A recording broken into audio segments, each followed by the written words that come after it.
CS గారి పేషి నుండి భూసాని వెంకటేశ్వరరావు గారి కమిషన్ నివేదిక ఇచ్చినట్టుగా కనీసం అధికారికంగా కూడా ప్రకటించే ప్రయత్నం చేయకపోవడం పట్ల మేము తీవ్ర నిరసన వ్యక్తం చేస్తూ ఉన్నాం.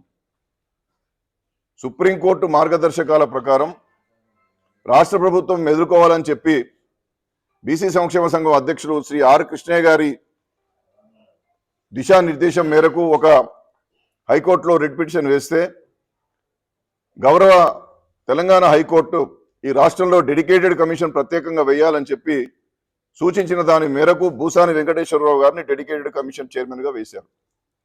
వేసినటువంటి ఈ జీవోలో నెల రోజులలోనే కమిషన్ నివేదిక ఇవ్వాలని చెప్పారు. ఈ కమిషన్ యొక్క గడువు ఎంత అనేటువంటిది ఈ జీవోలో చెప్పినటువంటి సందర్భం మనకు లేదు. నెల రోజులంటే 4/11/2024లో వేస్తే మరి నెల రోజులంటే ఇవాళ ఫిబ్రవరి 2024 11 నెలలో నవంబర్ నెలలో వేస్తే ఇది ఫిబ్రవరి అవుతున్నది. మరి కమిషన్ యొక్క గడువు ఉన్నదా, అయిపోయిందా, లేకపోతే ఉన్నట్టుగానే భావించుకోవాలన్నా అర్థం చేసుకోవాల్సినటువంటి అవసరం ఉన్నది.